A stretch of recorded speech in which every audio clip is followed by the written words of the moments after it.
Assalamu alaikum wa rahmatullahi wa barakatuh. Alhamdulillah, I have another addition to my library.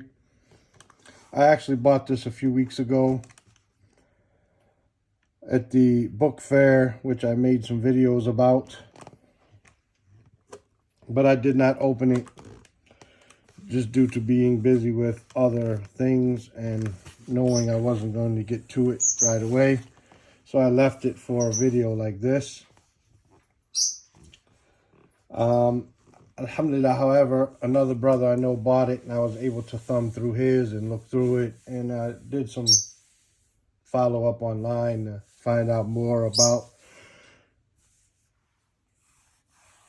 the Sharih, the explainer, and Ibn Abi Zayd himself, and so on. Anyway, this is a Maliki, an explanation of a Maliki fiqh book, which also has an introduction about Aqidah. And most of us are probably familiar with, in English language, the Muqaddimah or the introduction of Ibn Abi Zayd al-Qayrawani.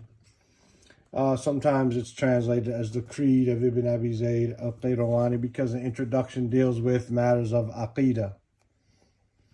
Similar to the book Al-Fiqh al-Akbar, which is attributed to Al-Imam Abu Hanifa, in which it is Al-Fiqh al-Akbar, the greater fiqh, which is the fiqh of Aqidah. Here, Ibn Abi Zayd al-Qayrawani is said that he wrote this book when he was 17 years old at the request of one of his teachers who realized his level of knowledge. He asked him to write something for them so that it could be taught to the children in the Quran school. So Ibn Abi Zayd al-Qayrawani, who was a person who at that time and afterwards was an adherent of the follower of Imam Malik. So he was from the madhab of Imam Malik. In fact, they call him al-Malik al-Saghir, the small Malik, due to his importance. And his book Ar-Risalah is one of the very most important books inside the madhab that is studied. So he wrote this book, Ar-Risalah. He wrote it for the children, and it is explained many times. The Aqidah itself is what's given importance, at least to us in the English language. The Aqidah is what has been given its importance. However, it is translated. The entire Risala is translated, maybe more than once, and Allah knows best. I have a translation which is Arabic English at home. It's Arabic in the Arabic side of the book in English, and the English side is not matching where you can compare anything, but both the Arabic and the English are there. That's a book I have in America. I don't remember who the translator is. And I also found the translation by Aisha al-Bewley, I believe her name is. Many times she translates Ashari books and has Ashari tendencies in her translation. However, when I looked through that translation, since Ibn Abi Zayd was Salafi in his Aqidah, then she translated the Quran as the speech of Allah, not created. She talks about his names and attributes. I didn't read the whole thing, of course. I just thumbed through it. She's got about 1,185 pages dealing with the book. So I didn't read the whole thing and compare, but it looked like she was honest in the translation there, and Allah knows best. Anyway, we got the book Ar-Risalah, which is, like I said, a fiqh book for the Maliki madhab. He was born in Qayrawan, or near Qayrawan, a suburb of Qayrawan, which is in Morocco, Maghreb. And that's where he lived. And he lived in the 300s. He died in the year 300 and something. I don't remember the date exactly. He died in the year 386. He died in the year 386. He was born in 310 and he died in the year 386. Okay, now if we move forward a little bit in time, then we'll find a person named Al-Qadi Abdul Wahab al-Baghdadi. Al-Qadi Abdul Wahab al-Baghdadi, who is from Baghdad in Iraq. And he lived there, and he was a student, scholar there, and he ran into some tough times financially.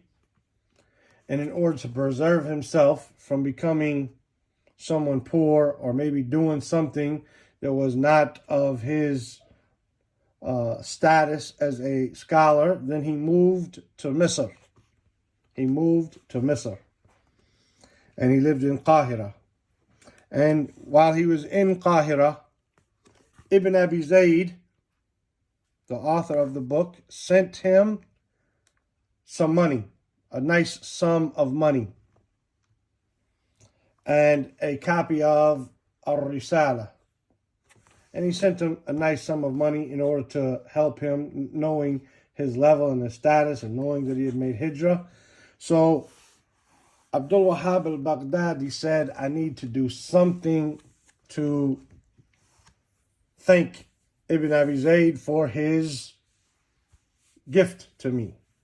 So he explained Ar-Risalah, the Aqidah aspect of it and the fiqh aspect of it.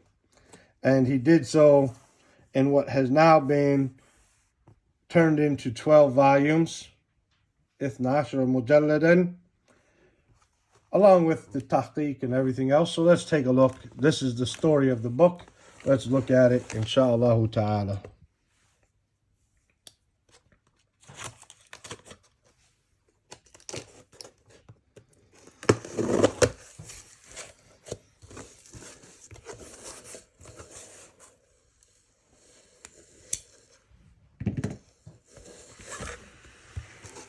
Sorry about that.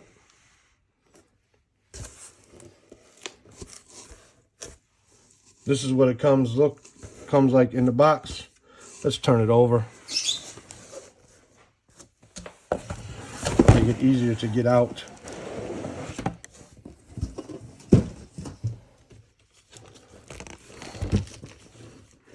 Let's see if we can find volume 1 quickly. Obviously, it's in this section here. It's right here on the top. So let's open it up and see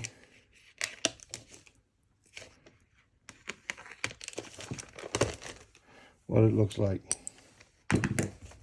As we can see, each volume, roughly, some of them smaller than others. Some of them smaller than others, but roughly all the same size. This volume 4 looked smaller, so let's see how many pages is there so we can look and see. Basically, this one's 464 pages. And other volumes are even more, such as volume 1 being 780 pages, 791 pages. So we'll just say 600 pages per volume times 12, 7,200 pages. We see the paper being nice and cream colored, easy to read, 2-color. Unfortunately, it doesn't have our bookmark. Here are some copies of the manuscripts that all this was taken from.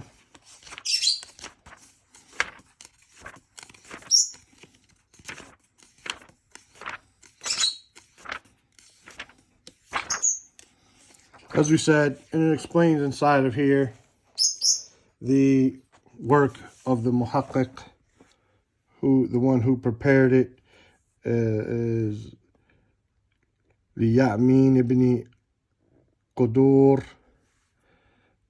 Makraz al-Jazairi. You know, they have some weird names. So he talks about what he did on this. They have bios of Abdul Wahab al-Baghdadi and bios of them. Anyway, al-Baghdadi died in 422.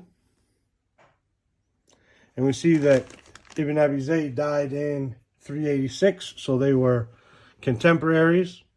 Even though it doesn't seem that they met one another, it does seem that they were familiar with one another and contacted one another back and forth. This is the book, inshallah ta'ala, that we want to talk about today. Keep the video short and sticking to this one book, bi'idhnillahi ta'ala.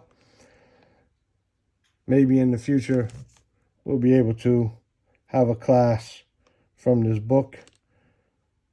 Maybe someone will do it for us instead of people relying on me. Or if not, maybe Allah will give us the time one day in the future to do it. Jazakumullahu khairan. If any questions, put them in the comments below. And we'll see you next week with another video, bi'idhnillahi ta'ala. Assalamu alaikum.